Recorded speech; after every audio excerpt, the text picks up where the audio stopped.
Hi everyone, so we're going to talk about simplifying square roots again today.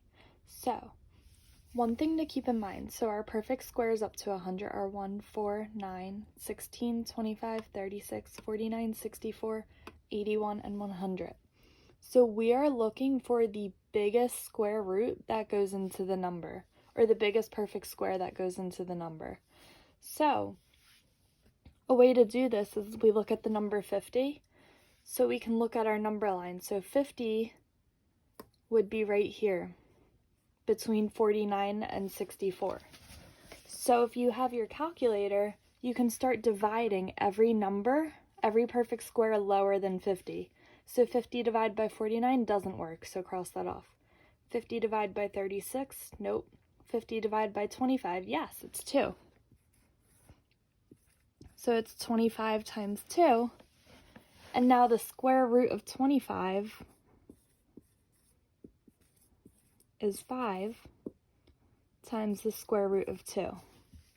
So some of you were finding perfect squares that go into the number, but not the largest one, so it wasn't fully simplified. So we want to find the largest perfect square. So let's do a few more examples. Square root of 99. So 99 falls between 81 and 100.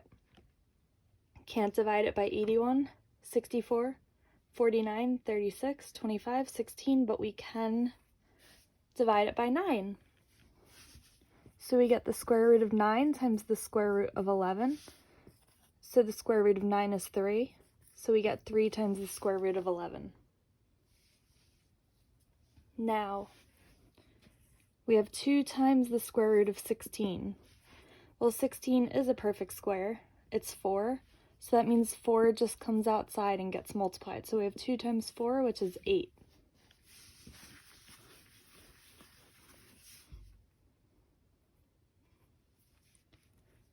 Next, we have negative 3 times the square root of 32. So this is one of the examples where like 4 goes into it, but we have a bigger one.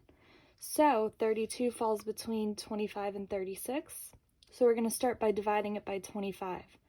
32 divided by 25 does not work, but 32 divided by 16 is 16 times 2. So the square root of 16 is 4. So we get 4 times the square root of 2, and then our negative 3 is in front of it, so we multiply them together. We get negative 12 times the square root of 2.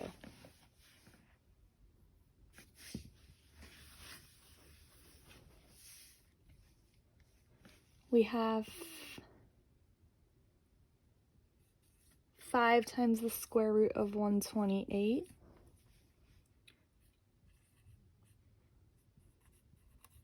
That would fall between 121 and 144. So we divide it by 128, doesn't work. 100 doesn't work. 81 doesn't work, but 64 works. So we have 5 times the square root of 64 times 2. So the square root of 64 is 8. So we have 5 times 8 times the square root of 2. So we get 40 times the square root of 2.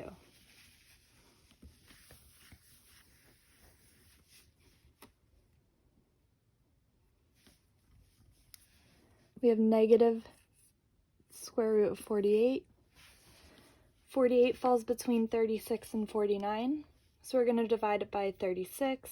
Does not work. Divide it by 25, does not work. Divide it by 16, that works because it's 16 times 3. So a lot of you on this one were taking 4, but 16 is the biggest perfect square that goes into 48. So the square root of 16 times the square root of 3, the square root of 16 is 4. So we get negative 4 times the square root of 3.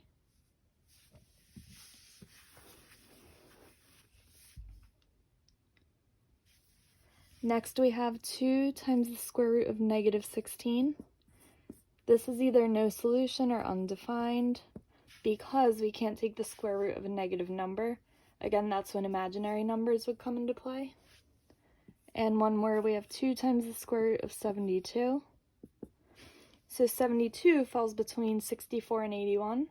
So if we start dividing, divide it by 64, doesn't work. 49 doesn't work. 36 works. It gives us 36 times 2. So the square root of 36 times the square root of 2. Square root of 36 is 6. So then we multiply those together and we get 12 times the square root of 2. So when you're practicing today, make sure you're trying to look for the biggest perfect square that goes into the number. Let us know if you have any questions.